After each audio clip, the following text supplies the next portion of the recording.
High, আমি doctor Morshed বলছি। আসসালামু আলাইকুম। আমি একজন কার্ডিওলজিস্ট নিউ ইয়র্ক সিটি থেকে বলছি। আজকে যে টপিকটা নিয়ে আলাপ করব সেটি হচ্ছে যে যে আমরা তো অনেকেই মিষ্টি পছন্দ করে থাকি। আমি নিজেও পছন্দ করে থাকি। এখন একটা রিসার্চে দেখা গিয়েছে এই যে আমরা যে মিষ্টি জাতীয় জিনিস যে অনেক সময় লোভ যে সংবরণ করতে পারি না, সেটির ক্ষেত্রে কি পেটের কোনো স্বাস্থ্য জড়িত কিনা। এটি কিরকম? আপনারা জানেন আমাদের পেটে বিভিন্ন ধরনের ছোট ছোট জীবাণু থাকে এবং সেই জীবাণুগুলো আমাদের পেটে হজমে সাহায্য করে থাকে। এটাকে আমরা বলি গাট গাট যে সিম্বিওসিস, যে একটা রিলেশনশিপ আছে আমাদের পেটের সাথে, আমাদের হজমের সাথে। হ্যাঁ, তো এটি কিন্তু অত্যন্ত গুরুত্বপূর্ণ।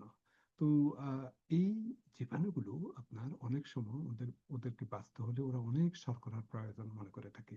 তো ওদের বাঁচার জন্য ওদের যে অনেক শর্করার প্রয়োজন মনে করে থাকে, তখন ওরা সিগন্যাল দিতে যে আরো যেন মিষ্টি বেশি খেয়ে থাকে যাতে ওরা বেঁচে থাকতে পারে।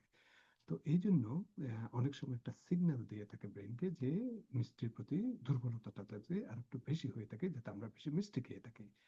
তো আহ, আপনারা জানেন যে আমাদের শরীরে আহ, দৈনন্দিন ডায়েটে চিনির পরিমাণ 20 থেকে 25 গ্রামের বেশি হওয়া উচিত নয়, কিন্তু 2002 সালে 2022 সালে একটা ন্যাশনাল লাইব্রেরি অফ মেডিসিনের একটা সমীক্ষা দেখা গিয়েছে প্রাপ্তবয়স্ক লোকেরা প্রায় 30 থেকে 40 গ্রাম পর্যন্ত চিনি খেয়ে থাকেন। তো বুঝতে পারছেন যে এখানে চিনির পরিমাণ অনেক, যেরকম পরিমাণ হওয়া দরকার তার থেকে আমরা অনেক বেশি খেয়ে ফেলছি।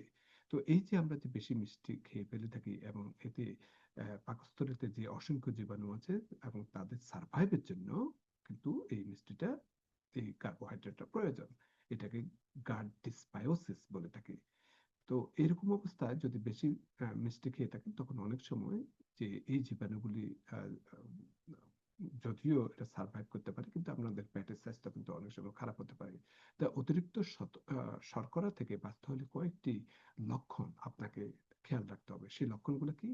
তো আপনার যদি পেটের মধ্যে অনেক গ্যাস সমস্যার সৃষ্টি হয়ে থাকে তখন বুঝতে হবে যে পেটের মধ্যে আপনার জীবনের ভারসাম্য নষ্ট হয়ে গেছে। তারপর যদি বারবার যদি ক্লান্তি বোধ করে থাকেন কিংবা রাতে যদি অনিদ্রা হয়ে থাকে, রাতে যদি আপনার যদি স্লিপ যদি ভালো না হয়ে থাকে তখন আপনাকে এই ব্যাপারে সাবধান থাকতে হবে।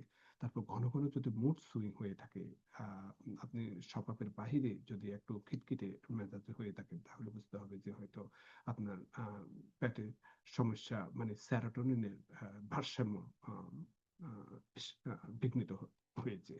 এবং খাবারের পর যদি মিষ্টি খাওয়ার প্রবণতা যদি বৃদ্ধি পায় তাহলে সাবধান থাকতে হবে, বুঝতে হবে যে আপনার পরিপাকতন্ত্রে শর্করা প্রিয় জীবাণুগুলো আহ, সংখ্যায় বৃদ্ধি পেয়েছে। আর তাছাড়া যদি ঘন ঘন ডায়রিয়া কিংবা অ্যাসিড রিফ্লাক্স বা কনস্টিপেশন সমস্যা দেখা দিলেও বুঝতে হবে যে আপনার পেটে যথাযথভাবে কাজ করছে না।